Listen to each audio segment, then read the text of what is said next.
하나님 말씀 우리 들읍시다. 호세아서 3장 1절부터 5절입니다.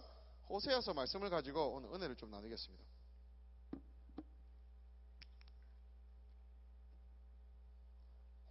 호세아서 3장 1절부터 5절. 가능하면 여러분 책을 찾으시고 앞에 스크린은 오늘 교회 처음 온 친구들을 위해서 스크린을 준비한 거고요. 주현주 책 들고 왔나? 현주야, 니는 교회 오래 다녔잖아. 축복합니다. 소련에 신청했지? 갈 거지? 나중에 따라 한번 보자, 니는. 오케이. 호세아서 3장 1절부터 5절입니다. 제가 먼저 읽고 여러분이 읽고 교독할게요. 여호와께서 내게 이르시되 이스라엘 자손이 다른 신을 섬기고 건포도 과자를 즐길지라도 여호와가 그들을 사랑하나니 너는 또 가서 타인의 사랑을 받아 음녀가 된 그 여자를 사랑하라 하시기로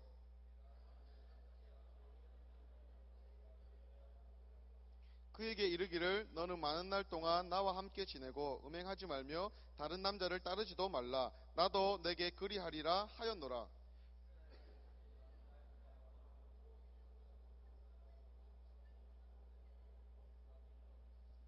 다같이 그 후에 이스라엘 자손이 돌아와서 그들의 하나님 여호와와 그들의 왕 다윗을 찾고 마지막 날에는 여호와를 경외함으로 여호와와 그의 은총으로 나아가리라.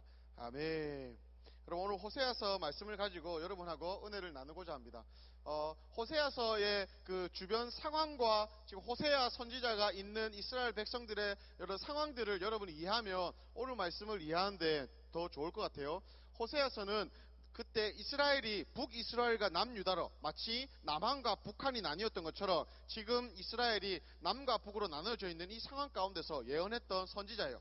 북이스라엘 위의 나라를 위해서 예언했던 선지자였습니다. 북이스라엘에서 활동하는데 이때의 북이스라엘 상황은 괜찮았어요. 돈으로 따지면요, 다윗과 솔로몬의 시대처럼 번성한 시기였어요. 외교적으로도 주변에 아수르라는 강대국하고 늘 침략하던 외국의 나라들이요, 그때는 침략하지 않았어요. 자기 문제로 바빠가지고 이스라엘 땅 가운데 어떤 외세의 침입도 없는 평화로운 땅이었어요. 그리고 내전도 없었어요. 남유다가 쳐들어오지도 않고 남유다랑도 관계가 괜찮아서 이때 이스라엘이요, 번성기 중에 또 번성기 하나였어요. 다윗과 솔로몬에 비견된다면 굉장한 거죠. 그러나 그때의 시대가 주는 풍부함들, 시대가 주는 부유함들이 이 땅에서는 있었지만, 여로보암 2세라는 왕이 그때 다스렸는데 그때의 번성함이 있었지만, 그러나 이것은 또한 부작용을 낳았습니다. 어떤 부작용이냐면 사람들을 타락의 길로 인도하는 것을 보게 됩니다. 사회적인 상황이 그때 나라는 부강하고 주변에 전쟁도 없고 돈은 많이 있지만 사람들은 타락했어요. 그 타락의 특징이요, 권세 있고 정치가 권력 있고 돈 많이 버는 상류 계층들이요, 사실은요 반칙과 불법이요 더 행했던 시기이기도 했어요. 더 나쁜 거는 뭐냐면 돈 있고 힘 있는 사람들이 힘 없는 사람들, 돈 없는 가난한 사람들을 착취하고 그들을 굉장히 못살게 굴었던 이런 위선적이고 토할 것 같은 그런 분위기가 바로 이 호세아가 살고 있었던 그 시기였던 것이죠. 그리고 더군다나 더 열받는 거는 뭐냐면요, 그렇게 위선적으로 사람들이 사는 모습의 단적인 예가 어디서 드러나냐면, 그렇게 타락하면서 살고 가난한 자들을 착취하면서 사는 그 부유한 사람들, 상류층의 사람들이요, 교회에서는 열심히 일하는 사람이었다 이거예요. 뭔가 행사가 있으면요 다 참석했어요. 성가대도 다 하고 교회에서 한자리 다 하고 또 뭐 행사들이 있으면 다 참여해가지고 열심히 다 했는데 겉으로만 그렇게 드러날 뿐이지 저들의 실제 삶에서는요, 사실은 하나님과 떠난 그런 위선적인 삶을 살았던 시대가 바로 오늘 호세아가 쓰여졌던, 경제적으로는 풍요롭지만 마음은 우상과 여러 하나님 앞에 종교적인 열심만, 겉모습만 있고 사실은 마음의 중심은 주님을 떠나버렸던 이 상황이었어요.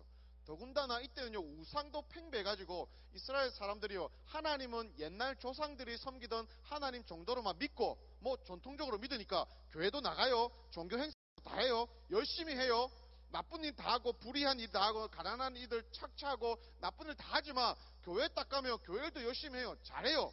그런데 하나님도 섬기고 그들은요 바알도 섬기는 양다리 걸치는 신앙생활을 했던 백성들이 바로 이 오늘 이스라엘 백성들의 삶이었습니다.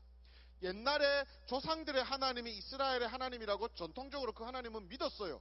그런데 지금 실제적으로 나를 도와줄 수 있는 분은 그 풍요의 신 바알을 이 사람들은 섬겼어요. 내 농작물, 내가 농사하는 것을 잘 길러줄 수 있는, 비를 내려주고 땅에 곡물을 줄 수 있는 이 바알이 실제적으로는 지금 나에게 영향력을 줄 수 있는 신이라고 믿었던 것이죠. 강지현, 눈 뜨고 나를 보세요. 저를 보세요. 그렇게 양다리 걸치는 삶을 살았던 게 바로 이 이스라엘 사람이었어요. 이때에 하나님이 호세아라는 선지자를 부르셨어요. 여러분, 이렇게 타락하고 이렇게 역겨울 만한 상황 가운데서도 하나님을 오늘 본문을 통해서 우리가 하나님을 볼 수 있는 것은 뭐냐면요, 여러분, 하나님은 그렇게 타락한 상황에서도 하나님은 여전히 주의 백성들을 만나기 위해서 다가오시고 말씀을 주신다, 이거예요. 우리가 공과를 통해서 많이 이야기를 들었어요. 세상도 섬기고 하나님도 섬기면 하나님 반만 섬기는 거라 했어요? 아니면 하나님 배신하는 거라 했어요? 하나님 섬기는 게 아니에요. 이거는 여러분 철저하게 부부관계 안에서 우리가 다 알 수 있는 거예요. 내 아내가 나만 바라보지 않고 다른 남자도 사랑한다, 다른 남자도 더 사랑하고 데이트 갔다 오고 이렇게 하면 그거는 부부가 아닌 거죠. 있을 수 없는 일이죠. 하나님과 우리의 친밀함도, 하나님과 우리의 관계에서도 주님은 그렇게 생각하세요. 그래서 바알도 섬기고 하나님도 섬긴다, 있을 수 없는 일이에요. 하나님도 사랑하고 세상도 사랑한다, 이거는요 하나님 안 사랑하는 거예요. 근데 그 일이 지금 이스라엘 백성들 안에 일어나고 있는 것입니다. 마치 오늘날 우리 대한민국의 우리의 모습과도 흡사하죠. 세상에 돈도 좋아하고 노는 것도 좋아하고 교회도 다니고 기도도 하고 수련회도 나가고 열심히 다 하지만 뭐 친구들하고 욕도 하고 적절하게 뒤에서 뒷담화도 까고 세상 친구들하고 똑같이 사는 모습들, 또 이런 모습이 우리 안에 있다면 우리는 호세아 시대와 별반 다르지 않는 삶을 살고 있는 것이죠. 그런데 감사한 것은 하나님의 메시지는 그렇게 타락한 시대에서도 여전히 임한다는 거죠. 오늘 누구를 통해서 임했습니까? 바로 하나님이 호세아라는 선지자를 부르셨어요. 그리고 호세아를 통해서 하나님의 말씀을 하기 원하셨죠. 타락하고 방종한 이스라엘 백성들이 주께로 돌아오기를 바라시는 그 마음으로 호세아의 삶을 통해서 하나님이 메시지를 던지기 원하셨습니다. 그래서 호세아는 다른 어떤 예언자들보다 예언자들보다 특별한 부르심을 받았어요. 어떤 부르심이냐면 너희의 삶을 통해서 보여라, 이것이죠. 하나님이 말씀하십니다. 음행한 여인을 사랑하여 결혼하고 그와 함께 너의 삶을 통해서 나의 그 마음을 전하라고 하나님이 하셨죠. 그런데 그 음란한 여장은요, 결혼했는데도 또 음행을 저질러서 다른 남자들을 만나러 가는 그런 상황이 벌어지게 되었습니다. 그러나 여전히 호세아는 그 여자를 일편단심 기다리며 사랑하는 마음으로 다시 아내로 맞아들이도록 하나님으로부터 명령을 받았습니다. 그렇게 다른 남자들을 찾아다니고 결혼했음에도 불구하고 다른 데 기웃거리고 몸 팔고 창녀일을 하는 그 아내의 이름이 바로 고멜이었어요. 고멜.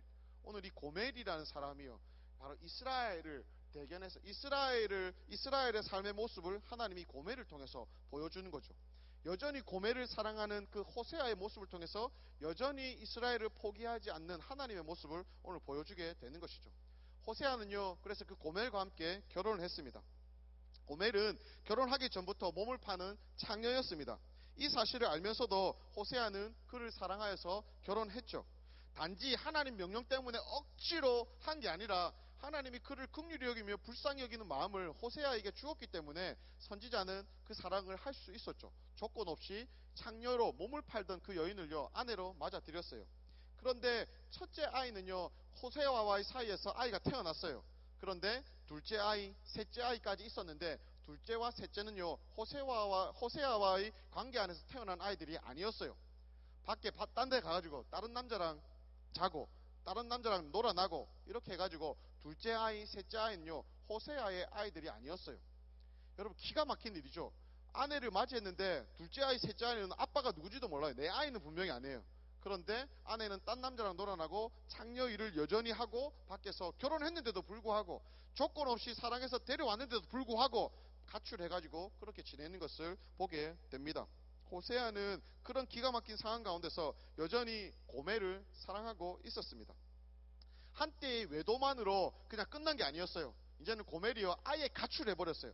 가출을 해가지고 딴 남자랑 지내다가 이 창녀들이 지내는 곳에 인생을 완전히 던졌죠. 나이가 많이 들어서 고멜은요, 그 포주라고 하죠. 그 홍등가에서 그 여인들을 그냥 팔고 이렇게 하는 사람들, 그 포주도 이제 나이가 많은 고멜에게 손님도 더 이상 오지 않고, 고멜이 나이도 많이 들어가지고 포주도 이제 이 고멜을 버리려고 했어요. 그냥 아무짝에 쓸모도 없다. 이 나이도 들고 이제는 창녀로서의 가치도 없다라고 해서 이 포주조차도 이제 이 여인을요 노예로 팔려고 한 그 순간에 한 남자가 등장해요. 오래오래 기다렸다가 여전히 바보처럼 기다렸다가 그 여인을 그 노예 시장에 팔리러 온 이 여인을 사러 온 한 남자가 등장하는데 그가 바로 호세아였던 것이죠. 가장 비참하게 창녀로서의 직업도 버려버리고 이제는 노예로 팔려가면 인생의 마지막을 학대당하다가 죽어도 아무런 뭐 누가 얘기할 데도 없는 그런 인생이었던 이 고멜, 인생의 가장 절망 가운데 있었던 이 고멜에게 여전히 찾아온 한 사람이 있었어요. 바로 그의 남편이었던 호세아였죠. 세상은 그녀가 어떤 이용 가치도 없다며 완전히 버렸지만 호세아는 그녀를 찾아왔습니다. 그리고 그에게 몸값을 지불하고 그녀를 다시 사갑니다. 하나님께서 호세아에게 고엘의 몸값을 지불하고 집으로 데려와 다시 그녀를 사랑하고 다시 그녀와 함께 가정에서 살라고 말씀하셨죠. 바로 이 이야기로부터 오늘 3장 이야기가 시작됩니다. 3장 1절과 2절인데요. 제가 읽어볼게요. 여호와께서 내게 이르시되 이스라엘 자손이 다른 신을 섬기고 이 건포도 과자는 우상 숭배하는 그런 과자였거든요. 그런 거를 즐길지라도 여호와가 그들을 사랑하나니 너는 또 가서 타인의 사랑을 받아 음녀가 된 그 여자를 사랑하라 하시기로 호세아가 순종합니다. 내가 은 15개와 보리 한 호멜 반으로 나를 위하여 그를 사고라고 오늘 본문이 시작합니다. 노예로 팔려 나온 아내를 사서 집으로 데려오는 길에 호세아는 그 아내에게 이렇게 얘기하고 있습니다. 나는 한 번도 당신을 잊은 적이 없습니다. 당신은 나를 버렸지만 나는 당신을 한 번도 버린 적이 없습니다.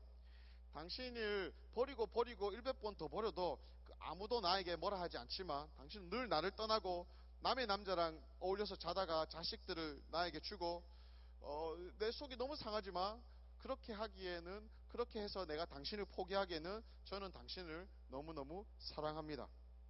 저는 한 번도 당신을 포기한 적이 없습니다. 다시 시작합시다. 나는 아직도 당신을 사랑합니다. 이런 말을 하면서 호세아가 그 고멜을 데리고 오고 있습니다. 고멜은 생각에 잠겼죠. 자신이 더 이상 내려갈 수 없는 노예로 팔려가지고 창녀로 지내다가 이제 나이 많이 들어가가지고 포주에게도 팔려가서 더 비참한 인생으로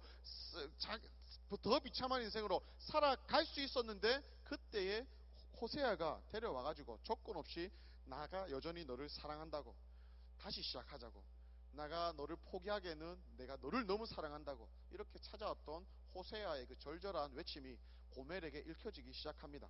그때 고멜이요 반응을 하겠죠. 고멜이 그제서야 호세아의 진심에 대해서 반응했죠. 그래서 호세아 후반절에 가면요 고멜과 사이에 어떤 가정의 문제가 있었다는 내용들이 안 나와요. 이것을 통해서 볼 수 있는 것은 고멜이 이거를 통해서 호세아에게 이제는 그 진심을 받아들이고 가정 안에 들어왔음을 우리가 보게 되는 것이죠. 파란만장한 인생을 마무리할 수도 있었는데 그녀의 인생이 더 비참해질 수 있었는데 호세아가 그녀에게 다가와서 그에게 몸값을 지불하며 사가는 것을 보게 됩니다. 하나님 지금 우리에게 말씀하시는 겁니다. 혹시 이 자리에 특히 실패하고 비참하고 마음이 쪼그라지고 찌그라지고 어디 고개 하나 들지 못하고 숨고 싶은 친구들이 있습니까? 주님 말씀하십니다. 얘야 다시 시작하자. 난 너 포기할 수 없어. 포기하기에는 내가 너를 너무 사랑하고 있단다. 난 아직도 널 사랑한단다. 주님의 말씀인 줄 믿습니다. 고멜같이 형편없는 우리의 모습에 주님은 한결같이 우리를 사랑하시고 찾아오시는 분입니다. 출애굽기에 보면요 이 노예를 여자 노예의 가격이요 30세겔이라고 나온 표현이 있습니다. 신명기에 보면 결혼하기 위해서 아내를 얻기 위해서 처갓집에 50세겔 은 50개를 주는 그런 성경의 구절이 있습니다. 그런데 오늘 고멜은요 15세겔 은하 15개라 곡식을 사서 고멜을 사왔다고 얘기하고 있습니다. 대략 한 고멜을 그 당시에 고멜은요 정확하게는 알 수 없지만 한 20세겔에 은 20세겔에 사왔다고 성경학자들은 이야기를 합니다. 은 15개가 어떤 가치가 있냐면요 오늘 호세아는 은 15개를 지불하고 곡식을 어마어마하게 지불하고 그녀를 가져왔어요. 여러분 여기 곡식이 330리터, 오늘날 단위로 환산하면 330리터인데 요 곡식이 어느 정도면 제 몸뚱아리만한 냉장고 있죠. 한 칸짜리 냉장고, 요 정도 냉장고가 한 300리터짜리 냉장고거든요. 요런 곡식을 싣고 여기에다가 은 15세겔을 가지고 포주에게 가가지고 고매를 사오는 거죠. 여기 샀다라는 히브리어를 보면요, 그냥 흥정하다, 호소하다 이런 뉘앙스로 쓰여지는 단어를 쓰고 있거든요. 그러니까 그냥 가서 돈 주고 당연히 가온 게 아니라 이게 더 줘야 되는데, 더 지불해야 되는데 내가 요것밖에 안 됩니다. 그래서 곡식이라도 이만한 냉장고 크기만한 이만한 수레를 들고 와가지고 이만한 곡식을 내가 당신에게 줄 테니까 이 여인 나에게 다시 돌려달라고, 내가 이 여인 남편이라고 이렇게 호소하는 남편의 모습을 우리가 그 단어를 통해서 볼 수 있습니다. 고멜 같은 형편없는 우리를 끝까지 포기하지 못하시는 하나님의 모습을 보게 됩니다. 아들 예수님의 피값으로 우리를 지불하신 하나님의 헌신은요, 사실은 놀랍기만 한 것이죠. 호세아서 11장 8절에 이렇게 나와 있습니다. 에브라임이여 내가 어찌 너를 놓겠느냐, 이스라엘이야 내가 어찌 너를 버리겠느냐, 내가 어찌 너를 아드마같이 놓겠느냐, 어찌 너를 스보임같이 두겠느냐. 아드마와 스보임은 타락으로 멸망한 도시인데 하나님이 내가 어찌 놓겠느냐, 내가 어찌 너를 두겠느냐 말씀하십니다. 내 마음이 내 속에서 돌아서 나의 긍휼이 온전히 불붙듯 하도다. 하나님의 긍휼이 타락한 백성들, 시궁창에서 지내고 쇳덩어리 가운데 지내고 있는 그 백성들을 바라보시면서 긍휼이 불이 붙는데요.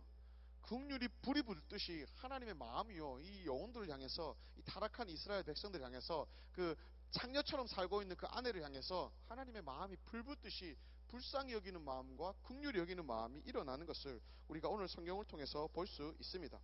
성경은 여전히 얘기하고 있습니다. 로마서 5장 8절, 우리가 아직 죄인 되었을 때 그리스도께서 우리를 위하여 죽으심으로 우리에 대한 하나님의 사랑을 확증하셨다고 이야기하고 있습니다. 내가 어떤 자격이 있어서 하나님 사랑하신 게 아니에요. 조건이 있어서 사랑하신 게 아니라 이 말이죠. 하나님은 우리가 아직 죄인 되었을 때 우리를 사랑하시는 것을 볼 수 있습니다. 이 말씀은 너무 많이 들었어요. 너무 익히 많이 들었고 제 안에도 많이 읽었던 본문이었어요. 오늘 이 본문을 연구하면서 제가 이 본문 가지고 묵상하면서 계속적으로 뭔가 풀려지지가 않는 거예요. 며칠을 두고 기도하고 이 본문을 계속적으로 묵상하고 하나님 앞에 그렇게 나갔는데 뭔가 제 안에 풀려지지 않는 게 있었습니다. 하나님 뭐죠? 하나님 우리 아이들 가운데 제가 뭘 더 말씀하기 원하십니까? 하나님 앞에 그렇게 개인적으로 씨름하는 시간이 있었습니다. 그렇게 씨름하고 있는 어느 날 하나님 앞에 계속적으로 나가는데 하나님, 아이들에게 얘기해줘도 고멜이 누굴까요? 하나님, 이 고멜이 지금 누구입니까? 라고 제가 하나님 앞에 기도하는데 갑자기 제 안에 하나의 음성이 들려왔습니다. 가슴이 먹먹해지고 더 이상 하나님 앞에 막 심장이 콩닥콩닥 뛰고 눈물이 주체할 수 없이 흘러내리는 거예요. 주님이 저 안에 어떤 말씀을 주시냐면, 이 녀석아 너가 고멜이다, 이 녀석아 너가 고멜이다, 이런 말씀을 주는 거예요. 내가 여러분들을 위해서 설교하려고 이렇게 앞에 나와서 하나님 고멜을 좀 잘 설명하려고 이렇게 섰지만 사실 하나님 저 안에 너가 고멜이다, 너가 고멜이다 말씀하는 거예요. 제 안에 뭐 이렇게 숨을 쉬지 못하겠는 거예요. 눈물이 막 흘러내리고 내 안에 그런 하나님 앞에서의 부끄러운 모습들이 막 생각이 나는 겁니다. 주님의 말씀이 그렇게 임했을 때 가슴이 먹먹해지고 눈물이 터져 나오고 아무 말도 못했죠. 왜냐하면 그게 진짜 사실이었기 때문입니다. 내가 여러분에게 이 말씀을 나누면서 나눠야 할 고멜이 어디 딴 데 있는 게 아니라 바로 여기 있더라고요. 바로 저였죠. 하나님의 가슴 터질 것 같은 사랑을 경험했으면서도 그 사랑에 미쳐버릴 것 같아서 내 인생을 송두리째 헌신했다고 생각했는데, 그런 은혜와 사랑을 여전히 입고 있는 제가 제 삶을 돌아보니까 하나님께만 내 마음을 두기보다 다른 곳에 때로는 안정감을 두기도 했음을 부인하지 못하겠더라고요. 주님 아닌 다른 곳에서 내 만족을 찾고 나를 기쁘게 하기 위한 노력들을 하는 고멜이 바로 여기 있더라고요. 그러면서도 나는 아닌 척 주님 고멜이 누구죠? 태연히 묻는 저의 모습에 한없이 부끄러워서 주님 앞에 눈물밖에 흘릴 수 없었습니다. 나를 향해서 한결같이 바라보시는 하나님의 사랑에 비해서 한결같이 주님 보지 못하는 쇳덩어리인 그냥 저 자신으로 인해서 마음이 많이 아팠습니다. 고멜이 다른 데 있는 게 아니라 바로 제가 고멜이었더라고요. 겉으로는 고상해 보이지만 죄가 들키지 않았을 뿐이지 주님 앞에 서면 저와 여러분 다 똑같은 죄인이거든요. 얼마나 부끄럽고 죄송스럽고 주님 앞에서 미안하든지 그냥 하염없이 눈물만 흘렸습니다.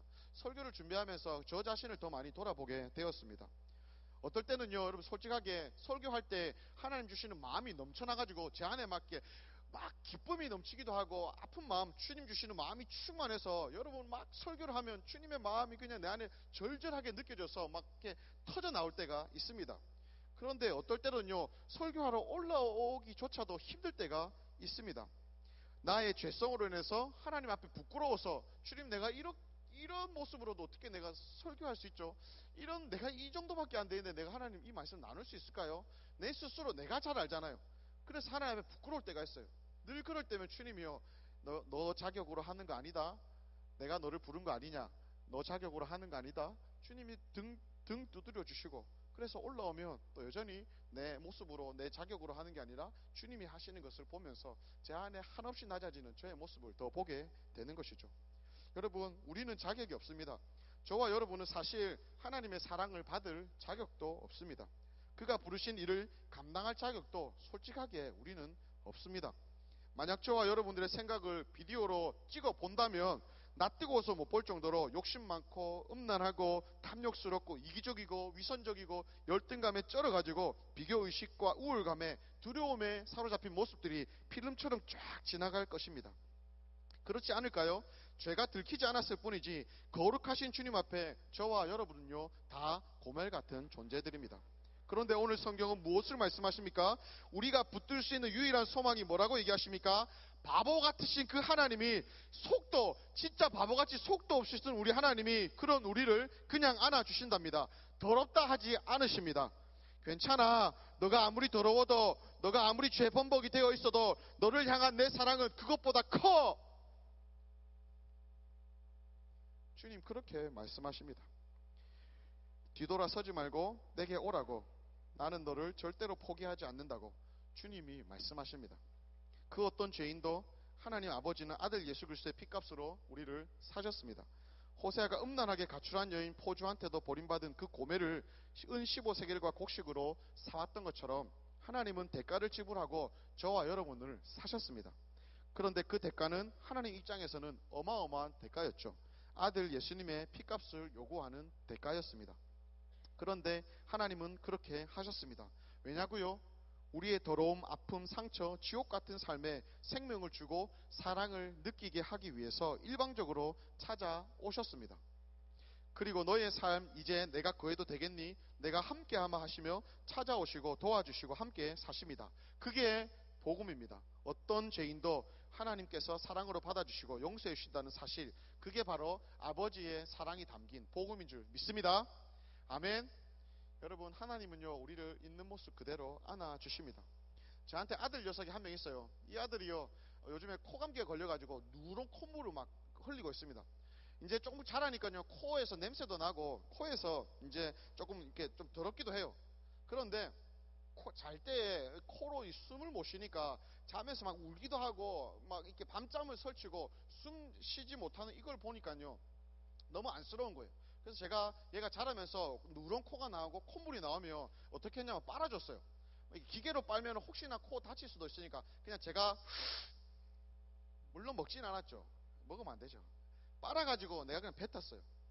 여러분, 이렇게 해서라도 아들이 숨 쉴 수 있다면 아비는요 그게 더럽지가 않아요. 여러분, 애가 변이 나오는데요, 이 변비에 걸려가지고 막 끙끙대면서 못할 때가 있어요. 그럴 때 약간 걸려서 못 나오는 거 그냥 손으로 꺼내줘요. 더럽지 않아요. 진짜 더럽지 않아요. 냄새는 나도 더럽지 않아요. 그렇게 해서라도 내 아들 녀석이 배가 안 아프다면, 똥이 벙벅이 돼가지고 나와가지고 씻지도 못하고 휴지로도 도저히 못 닦을 정도면요 그대로 갖고 와서 샤워장에서 그냥 샤워물로 씻겨주는데요 그냥 이렇게 해도 더럽지가 않아요. 그렇게 해서라도 깨끗해진다며, 여러분 아비의 마음은 그런 거예요. 여러분, 그것 때문에 숨 쉴 수 있고 그것 때문에 배가 아프지 않는다면 여러분 더럽지 않습니다. 사랑하기 때문에 그런 거죠.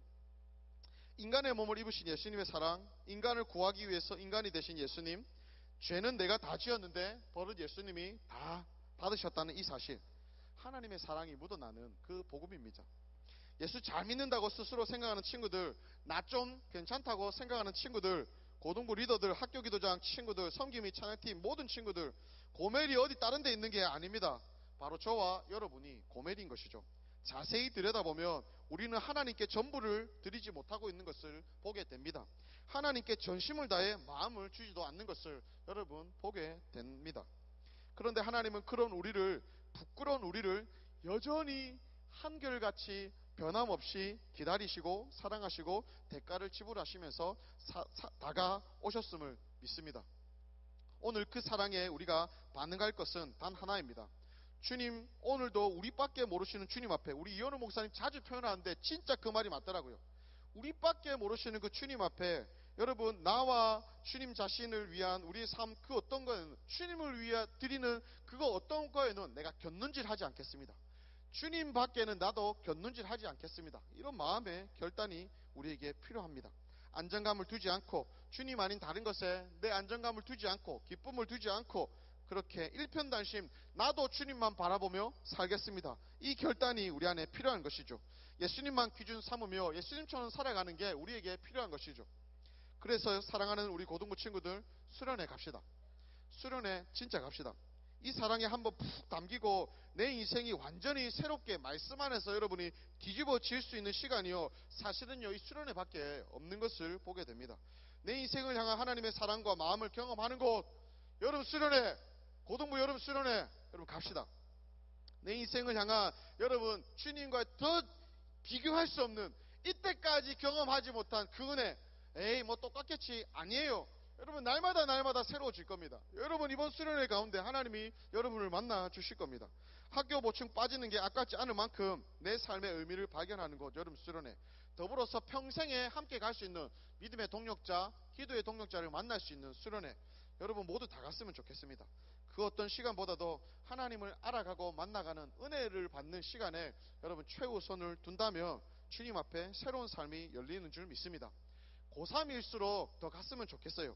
수련회에 반대가 많으면 많을수록 여러분 잘 기억하십시오. 은혜가 더 클 거예요. 수련회 가기가 어려우면 어려울수록, 주변에서 못 가게 하는 환경이 더 많으면 많을수록 나를 위해서 예비하신 은혜가 더 많구나, 여러분 그렇게 믿으셔야 돼요. 그러면 그렇게 정말로 될 겁니다. 그래서 더 수련회 가기를 힘쓰면 좋겠어요. 일단은 은혜가 있는 곳에 여러분이 있어야 하나님도 은혜를 주시지 않겠습니까? 그 어떤 시간보다도 여러분 그 자리를 사모하며 같이 나아갈 때 하나님께서 여러분에게 하는 예비하신 큰 은혜를 경험할 줄 믿습니다. 혹시 이 가운데 재정 때문에 힘든 친구도 있습니까? 괜찮아요. 여러분들 우리가 플러스 알파 헌금도 했고요. 재정 때문에 힘든 친구들, 내 돈 1,000원도 좋으니까요, 내 용돈 좀 아껴서 1,000원이라도 내세요. 그거 내고 나머지는 여러분 그냥 오세요. 괜찮아요. 재정을 위해서 헌금하는 선생님들도 있고 학생들도 여러분 냈어요. 플러스 알파 헌금으로 모인 헌금들이 있습니다. 이 사람들이 돈 많아서 헌금한 거 아니에요. 없는 중에 여러분 그 친구들 돈 없어서 수련회 못 가는 경우는 절대 없었으면 좋겠다고. 고등부에 돈 없어서 수련회 못 가는 아이들은 한 명도 없기를 바랍니다. 여러분 그거 부끄러워하지 마세요. 여러분이 그렇게 당당하게 여러분 플로잉을 받고 도움을 받고 나중에 여러분 돈 벌었을 때 이때 기억해서 그때 주면 되잖아요. 하나님 앞에 가불했다 생각하고 나중에 돈 없는 친구들, 수련회 못 가는 친구도 있으면 여러분 나중에 커서라도 그때 그 친구들에게 여러분 주시면 돼요. 사랑 그렇게 흘려보내시면 됩니다. 그렇기 때문에 여러분 돈이 없어서 재정이 없어서 못 간다는 친구들은 여러분 핑계예요, 핑계. 헌금이 있으니까요 여러분 많이 신청하십시오. 그리고 우리가 지원해 주겠습니다. 선생님에게, 사역자들에게, 부장님에게 오십시오.